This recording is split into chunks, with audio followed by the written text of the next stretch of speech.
Hello, students. So, I hope all of you are doing good and using this precious time. So, we are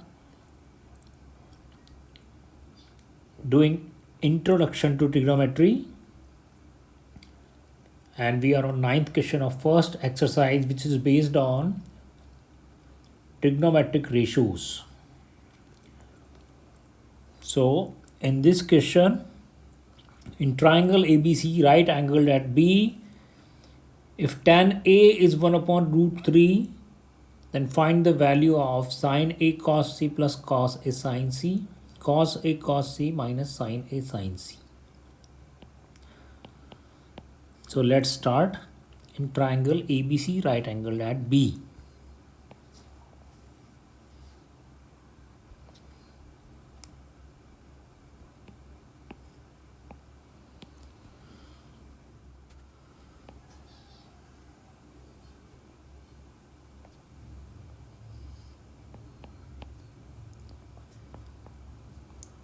Right angled at B. So tan A is 1 upon root 3.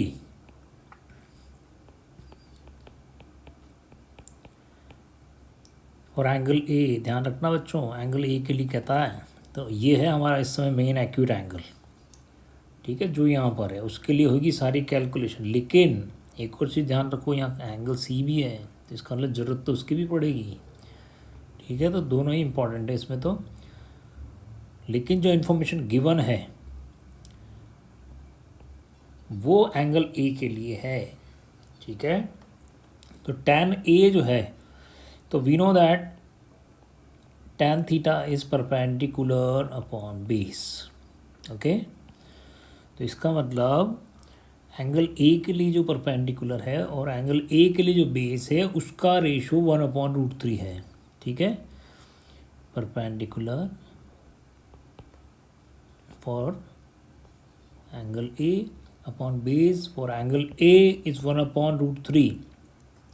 तो perpendicular क्या होता है, किसी भी side, किसी भी angle के लिए जो परपेंडिकुलर होता है वो उसकी अपोजिट साइड होती है। तो एंगल ए के लिए परपेंडिकुलर एंगल ए की अपोजिट साइड होगी, दैट इज बी सी, ठीक है। और एंगल ए के लिए जो बेस है वो उसके अलोंग में जो साइड है, उसके साथ जो साइड है जिसके ऊपर एंगल ए बना हुआ है, दैट इज बेस।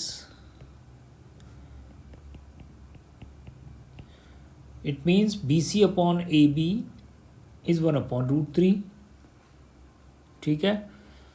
तो let B C is 1x and A B is root 3x। दोनों का रेशो दे रखा है तो हमने दोनों के साथ x लगा दिया। And now bye Pythagoras theorem we'll find the third side. So AC square is AB square plus BC square. AB is root 3x, BC is x. So root 3x square is 3x square plus x square equals to 4x square, ठीक है बच्चों। तो अगर AC square 4x square है तो AC होगा root 4x square, that is 2x, ठीक है। तो now we have all the three sides, so now we can start finding the values of sine cos, ठीक है, ठीक है बच्चों। तो देखो फर्स्ट पार्ट क्या है। So now we have all the three sides and we need to find sine A cos C plus cos A sine C, ठीक है बच्चों। तो देखो एंगल ए के लिए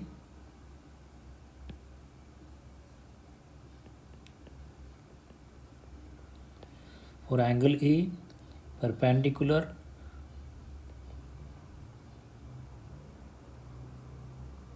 उसकी opposite side, that is B C, ठीक है। एंगल ए के लिए उसके सामने वाली साइड परपेंडिकुलर,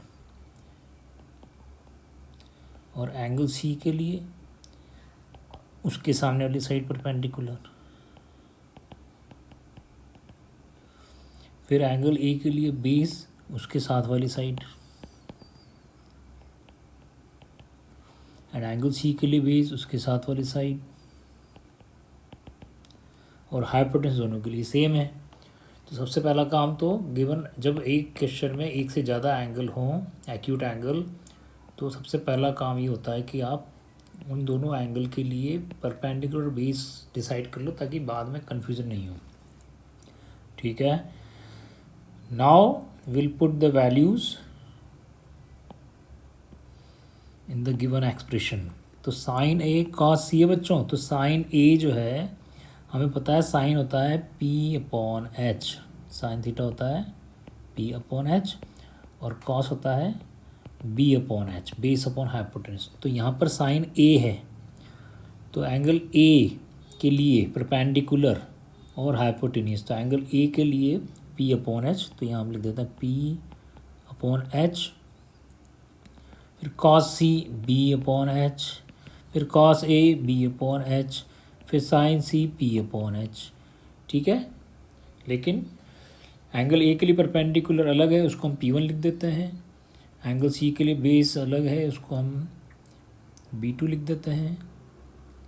ठीक है, यानी एंगल ए के लिए परपेंडिकुलर 1 और एंगल सी के लिए परपेंडिकुलर बेस 2, तो इसलिए यहाँ पर ये बेस परपेंडिकुलर 2, फिर एंगल ए के लिए बेस 1 और एंगल सी के लिए बेस 2।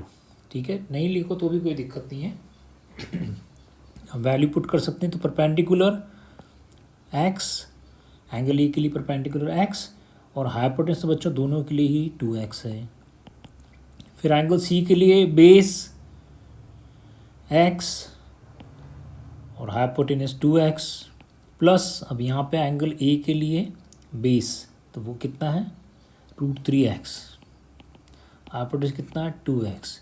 फिर एंगल सी के लिए परपेंडिकुलर वो कितना है √3x, और बेस कितना है 2x, तो ये x कैंसिल, तो ये हो गया 1 1 जा 1, 2 2 जा 4, √3 इंटू √3, 3, 2 2 जा 4, 3 + 1, 3 + 1 4 upon 4 and equals to 1. Now in second part we need to find cos A cos C minus sin A sin C. Cos is the ratio of base and hypotenuse. तो बच्चों angle A के लिए base क्या है, angle A के लिए उसके साथ वाली साइड ही बेस होगी, that is √3x upon hypotenuse तो 90 की अपोजिट साइड होती है, that is 2x. Then cos C, cos is again base upon hypotenuse, but base for angle C is side along angle C, that is x, okay, and hypotenuse is 2x minus, now we have sin A, sin is P upon H, but angle A के सामने वाली side होगी perpendicular, that is x upon hypotenuse is same. Now sin C is P upon H, but perpendicular for angle C is side opposite to angle C, that is √3x upon 2x. ठीक है, तो बस यही थोड़ा ध्यान रखना है कि किस एंगल के लिए कौन सी साइड लेनी है, सामने वाली साइड लेनी है जब परपेंडिकुलर लेना हो तो, और साथ वाली साइड लेनी है जब बेस लेना हो तो। अब हम इसको इजीली सॉल्व कर लेंगे। ये x तो सारे हो गए कैंसिल, √3 इंटू 1 इज़ √3, 2 2 जा 4, √3 इंटू 1 √3, 2 2 जा 4, and answer is 0. Okay, now in 10th question, in triangle PQR right angle at Q, एक ट्राइंगल है जिसमें राइट एंगल Q पर बना हुआ है, तो let's construct right triangle first, and angle Q जो है वो 90 पर मार्क करते हैं, बाकी P और R हम कहीं भी ले सकते हैं। So in this triangle the sum of two side is 25। अभी तक तो वो इंडिविजुअल साइड दे रहा था, इस बार उसने दो साइड का सम दे दिया है और एक साइड दे दी है 5, तो पी क्यू तो हो गई 5, और पी आर और क्यू आर का सम दिया है बच्चों 25। ठीक है, तो पी आर और क्यू आर का सम है 25, तो अगर हम पी आर को मान लें x, तो क्यू आर हो जाएगा x + Q R P R की वैल्यू यहाँ रख दी हमने, तो P R plus Q R is 25, P R की वैल्यू एक्स रखी, तो x plus Q R is 25, so QR is 25 minus X. So QR is 25 minus X and PR is X. ठीक है, तो हमने ये X क्यों लिया, क्योंकि दो साइड का सम गिवन है, लेकिन हमें तो पाइथागोरस अप्लाई करने के लिए इंडिविजुअल साइड्स चाहिए, तो जब नहीं दे रखी हो तो फिर वेरिएबल इंट्रोड्यूस करना पड़ता है. So now we have all the three sides, लेकिन इन फॉर्म ऑफ वेरिएबल. तो पहला काम है कि इसको वेरिएबल को फाइंड आउट करना. तो by Pythagoras theorem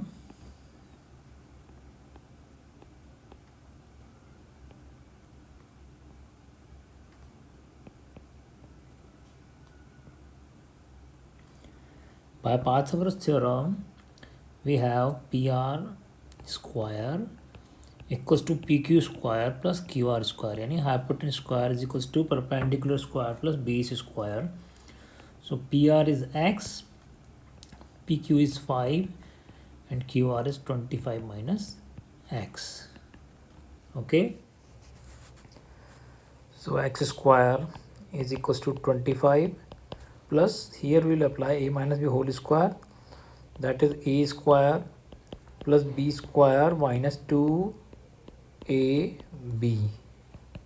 So we have x square equals to 25 plus 625 plus x square minus 50x.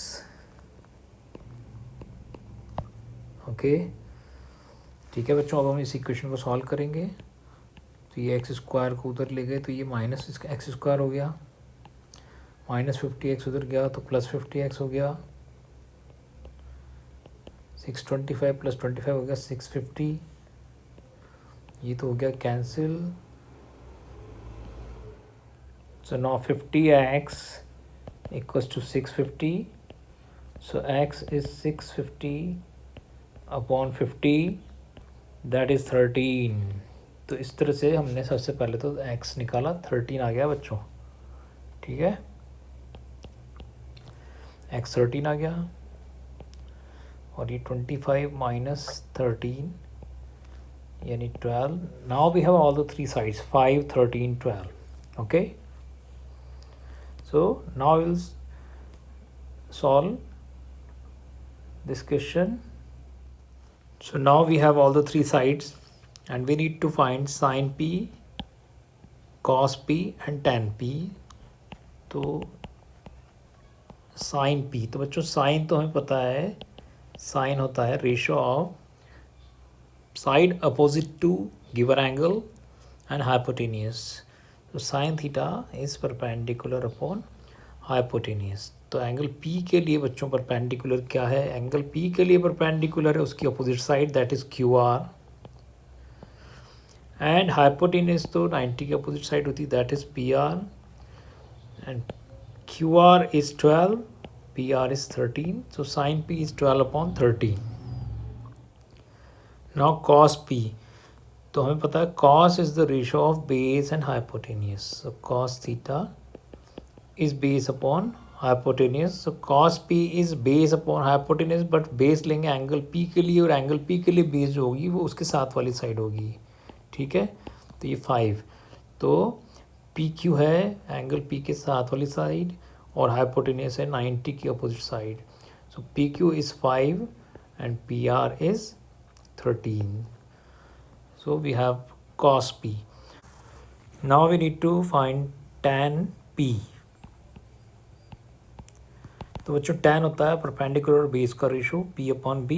तो एंगल P के लिए परपेंडिकुलर होगा उसके सामने वाली side, that is QR, and base होगा उसके अलॉन्ग वाली side, that is PQ. And QR is 12 and PQ is 5. तो tan P इज़ 12 अपॉन 5. ठीक है. Now in 11th question we need to find whether the given statements are true or false, and we need to justify our answers. So in first part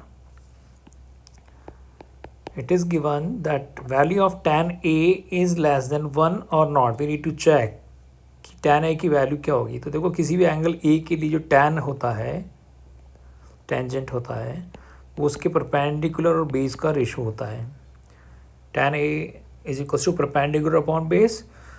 and अगर उसने कहा tan a 1 से less हो तो हम condition check करते हैं कि अगर tan a लेस देन 1 है तो इसका मतलब परपेंडिकुलर और बेस का रेशो 1 से लेस होना चाहिए। ठीक है, अब परपेंडिकुलर और बेस का रेशो अगर 1 से लेस है तो इसका मतलब ये हुआ, अगर हम इस बेस को उधर ले जाके मल्टीप्लाई करते हैं कि परपेंडिकुलर बेस से लेस होना चाहिए, तो यानी tan a की वैल्यू 1 से लेस तब होगी जब परपेंडिकुलर जो है वो उसकी वैल्यू बेस से लेस हो। तो हमें पता है कि in a right triangle the hypotenuse is the longest side, so we have a property that hypotenuse should be greater than both of the side, means perpendicular is less than hypotenuse and base is also less than hypotenuse, but there is no such condition that perpendicular should be less than base। दोनों equal भी हो सकते हैं, perpendicular बड़ा भी हो सकता है, कुछ भी हो सकता है, तो इसलिए ये तो पॉसिबल नहीं है, इसलिए जो गिवन स्टेटमेंट है वो फॉल्स है। ठीक है ना, बट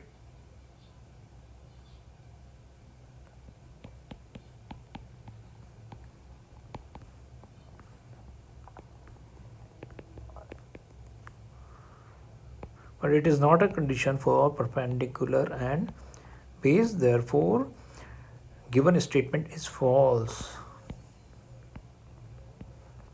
ठीक है, now second statement is sec a is 12/5 for some value of angle a, यानी कह रहा एंगल a की किसी वैल्यू के लिए क्या sec a की वैल्यू 12/5 हो सकती है। तो चेक करते हैं भाई,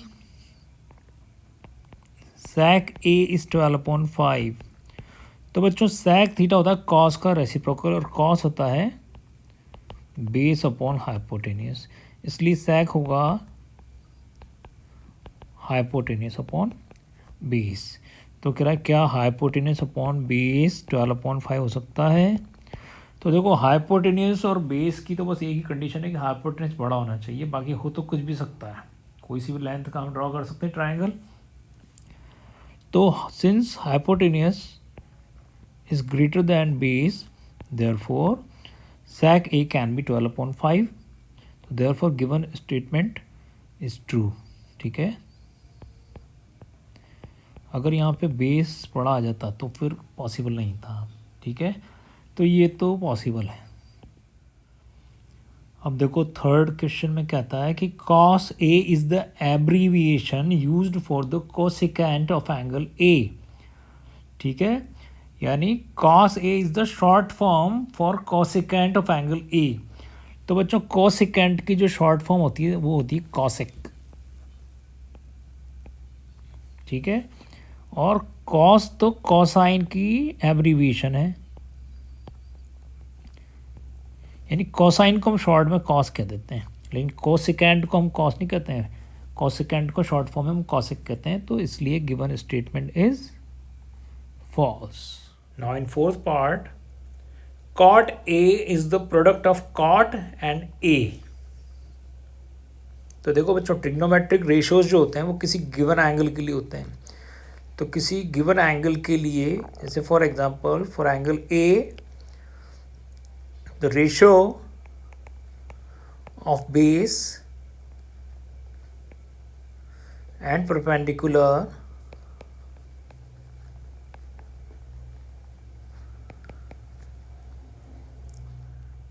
is known as cot for given angle। ठीक है, तो यानी एंगल ए के लिए जो बेस और परपेंडिकुलर है उसका रेशो को हम कॉट कहते हैं उस एंगल का। तो ध्यान रखना कि कॉट ए एक सिंगल टर्म है। ठीक है, यानी बिना एंगल के इसका कोई मतलब नहीं, क्योंकि एंगल के लिए तो उन्हें बेस और परपेंडिकुलर निकाला था, तो इसलिए कॉट अपने आप में कोई चीज़ नहीं होती बिना एंगल के। कोई सा भी ट्रिग्नोमेट्रिक रेशियो जो है वो उस एंगल के लिए होता है, उस एक्यूट एंगल की बात होती है यहाँ पर। ठीक है, जिसके लिए उसको निकाला गया है, इसलिए कॉट और ए अपने आप में कोई अलग वो नहीं है term, cot A is the single term, ठीक है. So therefore cot A is a single term. Without angle, cot has no meaning.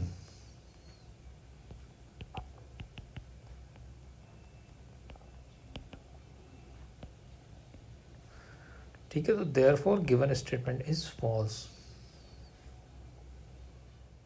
Now in fifth part, we need to check whether sin theta can be 4/3 for some angle theta. Sin theta की value क्या 4/3 हो सकती है? सो hypotenuse और perpendicular का एक ही relation है कि hypotenuse should be greater than perpendicular, लेकिन यहाँ पे हम देख रहे हैं परपेंडिकुलर का रेशो बड़ा आ रहा है, तो therefore here we have perpendicular greater than hypotenuse, which is not possible.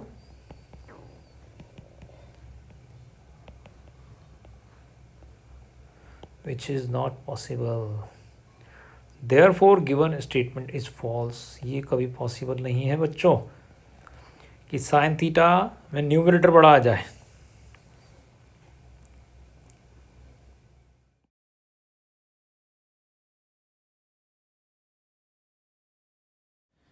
Now our next topic is trigonometric ratios for certain angles.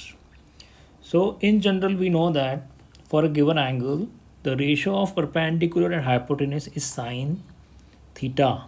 The ratio of base and hypotenuse is cos theta, and the ratio of perpendicular and base is tan theta. Okay. But we can find the values of trigonometric ratios for certain angles like 60 degree, 45 degree, 30 degree, 0 degree and 90 degree. So we can learn these values. Okay, we will need value of trigonometric ratios for these angles for solving some problems. So we'll learn to find out the values of trigonometric ratios for these angles. Let's find the values of trigonometric ratios for 45 degree. So if we construct an isosceles right triangle in which two sides are equal, okay, so let AB and BC is equals to A, क्योंकि दोनों equal हैं तो कुछ भी value हमने इनको दे दी है, और ये एक आइसोसेलेस ट्रायंगल है. ठीक है, तो एक आइसोसेलेस ट्रायंगल है बच्चों, ये दोनों एंगल भी इक्वल होते हैं क्योंकि side opposite to equal angles are equal and angle opposite to equal sides are also equal. तो since A B is equals to B C, therefore angle A is equals to angle C. दोनों को अगर हम x ले लें तो हमें पता है कि ट्रायंगल के तीनों एंगल का सम होता है 180. तो ये थर्ड तो 90 है ही सही है एंगल बी तो, और ये दोनों हो गए एक्स, तो एक्स प्लस 90 यानी 2x is equals to 180 minus 90. So 2x is 90 degree, x is 90 degree upon 2, so x is 45 degree. Okay, तो एंगल ए हो गया 45 और एंगल बी भी हो गया 45. तो हमारे पास ये एंगल आ गया. तो हमने इस तरह एक आइसोसेलेस ट्रायंगल बनाया ताकि हम 45 डिग्री का एंगल फाइंड कर सकें, उसके लिए ट्रिग्नोमेट्रिक रेशियोज फाइंड कर सकें. तो now we have these two angle as 45 degree. ठीक है बच्चों, अब देखो हमें निकालनी है 45 डिग्री के लिए सब रेशियोज़ की वैल्यू, लेकिन पहले हमें थर्ड साइड को फाइंड करना पड़ेगा, तब फिर हम सारे ट्रिग्नोमेट्रिक रेशियोज़ की वैल्यूज़ निकाल सकते हैं. तो by Pythagoras theorem A C square is A B square plus B C square. Now A B is small a, B C is small a, so a square plus a square is 2a square. So A C is root 2a square, और a square का root होता है small ए. तो बच्चों ये हो गया root 2a. ठीक है, तो now we have all the three sides, दो साइड तो ए है और तीसरी साइड है √2 है, ठीक है। So now we can find the value of trigonometric ratios for 45 degree. तो सबसे पहले साइन 45 निकालते हैं, तो साइन होता है P/H, लेकिन एंगल 45 डिग्री के लिए परपेंडिकुलर उसकी अपोजिट साइड होगी, and hypotenuse is the side opposite to right angle, तो ए इज कैंसल्ड आउट। तो बच्चों साइन 45 की वैल्यू कितनी आई, √2, ठीक है। अब कोई ये कह सकता है कि भाई ये भी 45 है, तो इसके सामने वाली साइड भी ले सकता हूँ मैं, तो वो ले लो, वो भी यही है, ठीक है। तो किसी भी एक से निकाल लो। Now cos 45, cos is the ratio of base and hypotenuse, ठीक है। और एंगल 45 डिग्री अगर हम इसको लेते हैं एंगल सी को, तो उसके अलॉन्ग वाली जो साइड है दैट इज़ ए, बेस हो गया, क्योंकि बेस होता है side along the given angle, and hypotenuse is the side opposite to right angle that is √2a। So a is cancelled out, तो ये हुआ 1/√2, ये आ गया cos 45।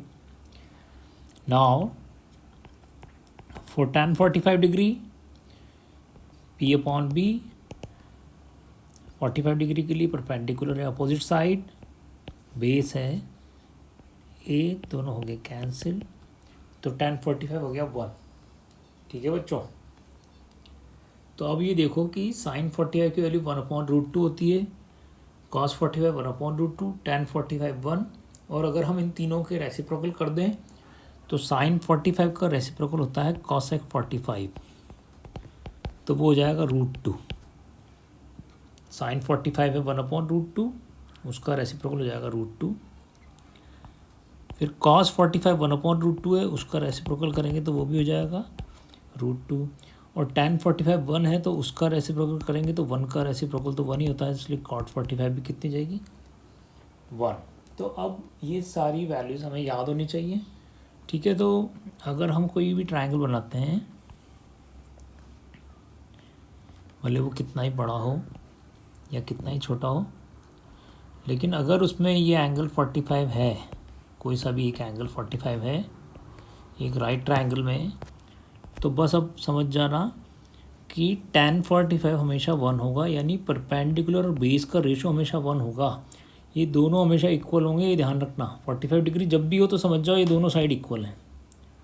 साइन 45 जब भी हो तो समझ जाओ कि परपेंडिकुलर और हाइपोटेन्यूज का रेशो 1/√2 है, ये हमेशा होगा। इसलिए हमने 45 डिग्री के लिए tan 45, cot 45, sec 45 ये सारी वैल्यूज निकाल ली हैं, ताकि बार बार हमें अलग से निकालने की ज़रूरत नहीं पड़े, एक टेबल बना के हम इसको ईजिली लर्न कर सकते हैं। अब देखो अगर हमें ट्रिग्नोमेट्रिक रेशियोज निकालना हो 60 डिग्री के लिए, तो हम क्या करेंगे, तो देखो 60 डिग्री का एंगल लाने के लिए we can construct an equilateral triangle.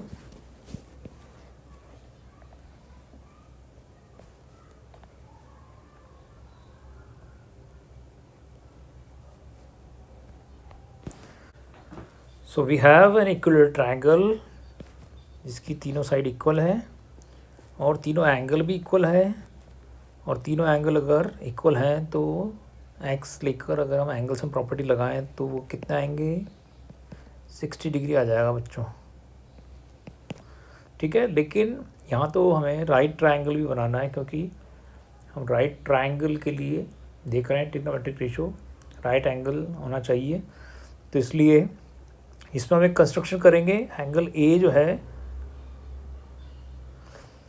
इसमें हम एक कंस्ट्रक्शन करते हैं, एंगल ए से हम एक एल्टीट्यूड ड्रॉ करते हैं,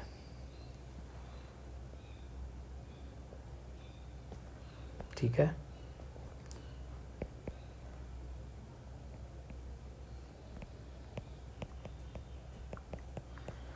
हमने BC पर एक परपेंडिकुलर ड्रॉ कर दिया, ठीक है बच्चों। अब देखो हमने 9th क्लास में प्रूव किया है कि एक इक्विलैटरल ट्रायंगल का जो एल्टीट्यूड होता है वो उसका एंगल बाइसेक्टर भी होता है, ठीक है, और वो उसकी मीडियन भी होती है। तो ये जो AM है ये एंगल A को भी बाइसेक्ट कर देगा, तो देयरफॉर एंगल MAC इज 60/2, ये हो जाएगा 30 डिग्री, ठीक है। इक्विलेटरल ट्रायंगल में ऐसा होगा कि जो आप एलटीट्यूड ड्रॉ करोगे वो एंगल बाइसेक्टर भी है, वो मीडियन भी है, वो परपेंडिकुलर बाइसेक्टर भी है, क्योंकि सिमेट्रिकल होता है ट्रायंगल। तो angle M A C 30 degree आ गया। तो अब हम इस ट्रायंगल को अगर ले लें, ये जो इधर साइड में बना है, तो हमारा काम हो जाएगा, क्योंकि हमें तो 60 डिग्री के लिए निकालनी थी वैल्यू। हमें एक ऐसा राइट ट्रायंगल चाहिए था जिसमें एंगल 60 डिग्री हो। ठीक है, तो देखो ये तीनों साइड इक्वल हैं, तो तीनों को हम ले लेते हैं ए। तो इक्वल ट्रायंगल में जो एल्टीट्यूड होती है वो मीडियन भी होती है, इसलिए जो एम है वो मिड पॉइंट भी बी सी का। ठीक है, तो बी सी का हाफ हो जाएगा बी एम और सी एम। तो C M is B C upon two, B C है a, so A upon two आ गया। तो इसलिए ये साइड आ गई ए अपॉन टू। ठीक है, तो ये जो ट्रायंगल है अपना A M C, A M C, ये एक राइट ट्रायंगल है, इसमें 60 का एंगल है, इसकी साइड एक हाइपोटेनस है हमारे पास और एक बेस भी है। तो पहले थर्ड मिसिंग साइड को हम फाइंड कर लेते हैं, तो फिर हम 60 डिग्री के लिए वैल्यू निकाल सकते हैं इस ट्रायंगल के लिए। तो by Pythagoras theorem A M square plus C M square is equals to A C square. Now A M square plus C M, तो सी एम तो है ए अपॉन टू, ए सी है ए स्क्वायर, ये ए अपॉन टू स्क्वायर उधर जाके हो गया minus, तो ए स्क्वायर अपॉन 4। फिर हम लेंगे एलसीएम,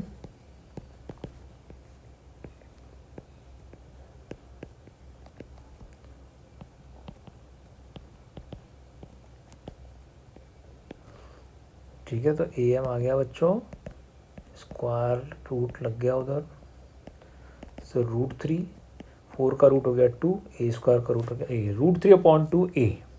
ठीक है, ये थर्ड साइड आ गई √3 अपॉन 2 ए। ठीक है, तो अब देखो हमारे पास एक राइट ट्रायंगल है जिसमें एक एंगल 60 है और उसकी 3 साइड्स हैं, तो हम easily trigonometric ratios for 60 degree find कर सकते हैं using this triangle. So sine 60 is the ratio of perpendicular and hypotenuse, और परपेंडिकुलर 60 डिग्री के लिए उसके सामने वाली साइड होगी, ये 60 के सामने वाली साइड कौन सी है, √3 अपॉन 2 ए। और हाइपोटेनस कितना बच्चों, ए, कैंसिल हो गया, तो इसलिए साइन 60 की वैल्यू कितनी आ गई, √3 अपॉन 2। ठीक है, अब cos 60 is B upon H, तो एंगल 60 के लिए बेस क्या होगा, बेस होगा उसके साथ वाली side, that is a upon 2,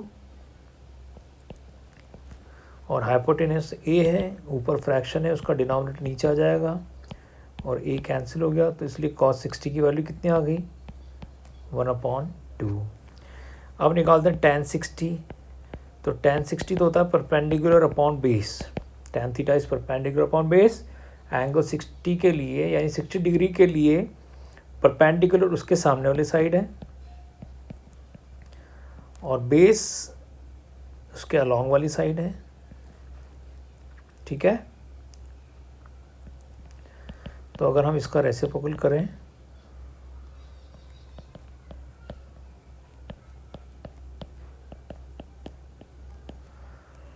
तो ये आया √3।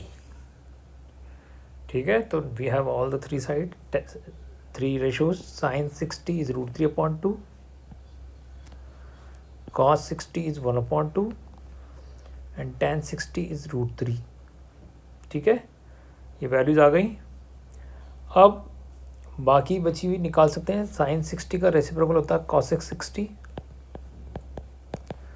That is 2 upon √3। cos 60 का रेसिप्रोकल होता है sec 60, दैट इज 2 अपॉन 1, यानी cos 60 है 1 अपॉन 2, तो sec 60 होगा 2। और tan 60 √3 है, तो उसका रेसिप्रोकल होता है cot 60, दैट इज 1 अपॉन √3। इस तरह से we can find all the values for 60 degree. ठीक है, अब देखो ट्रिग्नोमेट्रिक रेशियोज फॉर 30 डिग्री अगर हम निकालें तो हम इसी ट्रायंगल को फिर से देखते हैं। यही जो ट्रायंगल था हमारा, इसमें जब हमने ये परपेंडिकुलर बाइसेक्टर ड्रॉ किया था तो उसने एंगल ए को बाइसेक्ट कर दिया था और एंगल ए कितना आ गया था 30 डिग्री, तो ये एंगल 30 है। तो इसलिए ये जो एंगल है दिस इज़ 30 डिग्री, तो we can use again this triangle, ठीक है। तो 30 भी इसी से हो जाएगा, तो इसलिए हमने ये जो ट्राइंगल लिया है इसमें ये 60 है, तो ये दूसरा एंगल 30 हो गया क्योंकि ये 90 है, ठीक है। तो we can find the values of trigonometric ratios for 30 degree using the same triangle which we use for 60 degree.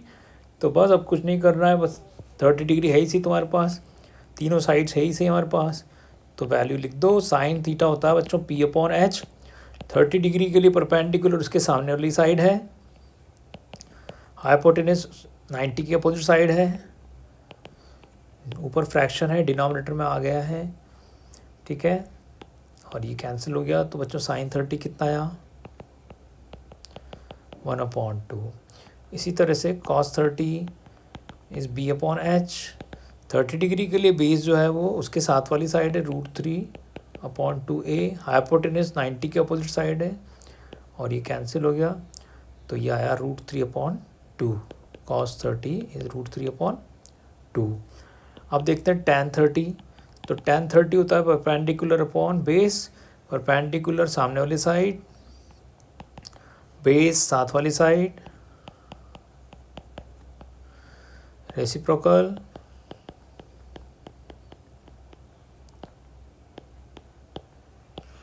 सो आया 1/√3, ठीक है। तो अब हमारे पास साइन 30 भी आ गया, cos 30, tan 30, ठीक है। अब इन तीनों का कर दो रेसिप्रोकल, तो साइन 30 1/2, तो cosec 30 इसका उल्टा 2/1, tan 30 1/√3 और cos 30 √3/2, तो sec 30 उसका रेसिप्रोकल 2/√3, tan 30 1/√3, cot 30 उसका रेसिप्रोकल √3/1, ठीक है। तो in this way we can find values of trigonometric ratios for 60 and 30 degree. Now let's find the trigonometric ratios for 0 and 90 degree. तो देखो बच्चों ये थोड़ा अलग है, इसलिए ध्यान से समझना कि in a right triangle,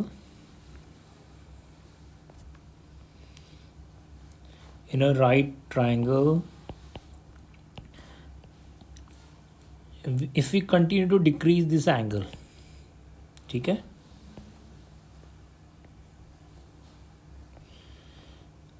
if we continue to decrease this angle, ये एंगल C बड़ा था उसको हमने छोटा कर दिया, so if we continue to decrease this angle, तो फिर क्या होगा, फाइनली हम एक ऐसी जगह पहुंच जाएंगे, मान लो ये था 28 डिग्री, फिर उसको कम करके हमने कर दिया मान लो 12 डिग्री, फिर 12 को और करके हमने कर दिया मान लो 2 डिग्री। अब हम इसको और कंटिन्यू करते चलें, ठीक है, तो फाइनली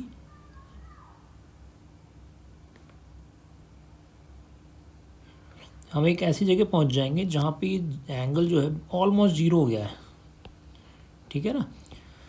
तो लेकिन उस समय एक और चीज़ होगी कि ये जो हाइपोटेनस था ये इससे बड़ा था, ठीक है। फिर जैसे जैसे हमने 12 किया, हाइपोटेनस और बेस जो है उसमें गैप कम हो गया, फिर ये और कम हो गया, और फाइनली तो ये जब 0 डिग्री बना तो ये जो AC था ये BC के ऊपर ही मर्ज हो गया एक तरह से, ठीक है ना।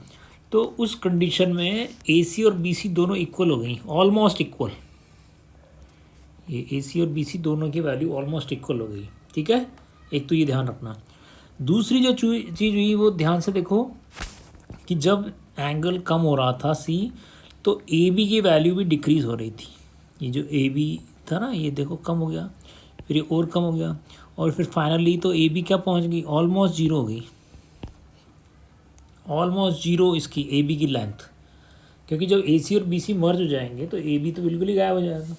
तो बस तुम्हें यही ध्यान रखना है कि for 0 degree AC equals to BC, ठीक है। फॉर 0 डिग्री हाइपोटेनस बिकम्स एक बेस, ठीक है। तो AC और BC इक्वल हो गए तो उसको हमने मान लिया X, और AB बिकम 0, ऑलमोस्ट 0, ठीक है। तो ये ध्यान रखो कि where angle C tends to 0, then AC and BC becomes almost equal and AB is almost to 0. ठीक है. So therefore sine 0 is perpendicular upon hypotenuse. तो 0 डिग्री के लिए परपेंडिकुलर तो सामने वाली साइड है, दैट इज AB, वो हो गया 0. हाइपोटेन्यूज AC है x, तो इसलिए साइन 0 हो गया 0. cos 0 base upon hypotenuse. 0 degree के लिए जो बेस है वो है BC, वो तो है x, और हाइपोटेन्यूज जो है वो है AC, वो भी है x. दोनों का जो रेशो है वो हो गया 1. फिर tan 0 परपेंडिकुलर बेस का रेशो, 0 डिग्री के लिए परपेंडिकुलर सामने वाली side, that is 0, base is x, so tan 0 is 0. Okay, इस तरह से हम साइन, कॉस और tan 0 की वैल्यू फाइंड कर सकते हैं. अब इनके जो रेसिप्रोकल हैं, साइन 0 का रेसिप्रोकल cosec 0, तो साइन 0 0 है तो उसका रेसिप्रोकल हो गया 1/0, और 1/0 जो है वो नॉट डिफाइन है, उसकी कोई डेफिनेशन नहीं है. तो cos 0 इज़ 1, तो cos का रेसिप्रोकल sec 0 और 1 का रेसिप्रोकल 1. tan 0 इज़ 0, तो cot 0 उसका रेसिप्रोकल होगा 1/0, दैट इज़ नॉट डिफाइन. ठीक है, तो इस तरह से हमने 0 डिग्री के लिए वैल्यूज फाइंड कर ली. अब 90 भी इसी से हो जाएगा, क्योंकि बच्चों ध्यान से देखो, ये 90 था, ये 28 था, तो ये कितना था. तो जब ये 90 होता है ना, तो इन दोनों का सम, A और C का सम भी 90 होता है. तो ये 28 है, तो ये 62 हो गया. ठीक है, तो ये 62 हो गया. फिर ये 12 हुआ, तो ये कितना हुआ, ये हो गया अपना 678. Now when angle C was 2 degree, then angle A was 88 degree. तो जब ये 0 हो गया ऑलमोस्ट, तब ये ऑलमोस्ट 90 हो जाएगा, क्योंकि इन दोनों का सम तो हर केस में 90 होना चाहिए. 88 + 2 78 + 12 62 + 28, सभी में 90 होना चाहिए. ठीक है, तो ये 90 हो जाएगा. तो इसका मतलब हम एंगल A यानी 90 डिग्री के लिए भी इसी डायग्राम से वैल्यूज फाइंड कर लेंगे. ठीक है, ठीक है ना. तो देखो, ये तो है x, ये भी है x, और ये है 0. तो अब हम निकालते हैं साइन 90. तो साइन 90 होता है P/H. 90 ये है, इसके सामने वाली साइड परपेंडिकुलर है, हाइपोटेन्यूज 90 के सामने वाली, ये भी x है, डिवाइड किया तो कितना आया 1. देन cos 90, cos होता है बच्चों बेस अपॉन हाइपोटेन्यूज. ये 90 डिग्री है एंगल A, उसके लिए बेस है उसके अलॉन्ग वाली साइड, दैट इज़ 0. हाइपोटेन्यूज है 90 के अलॉन्ग वाली साइड, दैट इज़ x. तो 0/x तो आ गया बच्चों 0. अब tan 90, तो tan होता है परपेंडिकुलर अपॉन बेस, 90 डिग्री के लिए परपेंडिकुलर उसके सामने वाली साइड है. ठीक है, दैट इज़ x. बेस उसके अलॉन्ग वाली साइड है, दैट इज़ 0. अब x/0 तो नॉट डिफाइन होता है, इसकी कोई डेफिनेशन नहीं है. तो in this way we can find all the trigonometric ratios. और अगर हम इन तीनों का रेसिप्रोकल कर दें, तो साइन 90 का रेसिप्रोकल हो जाएगा cosec 90, दैट इज़ 1. कॉस का रेसिप्रोकल हो जाएगा sec 1/0, that is not defined. और x/0 का reciprocal 0/x, that is cot 90 0/x यानी 0. ठीक है बच्चों. तो बच्चों, आई होप आपको हर टॉपिक अच्छे से क्लियर हो रहा होगा. फिर भी अगर कोई कन्फ्यूज़न है तो आप कमेंट बॉक्स में जाकर कमेंट कर सकते हैं. अगर वीडियो अच्छा लगता है तो इसे लाइक ज़रूर करें. और टॉपिक्स के ऊपर भी अगर आप वीडियोस देखना चाहते हैं तो हमारे चैनल ऑनलाइन CBSE क्लासेस को सब्सक्राइब करें.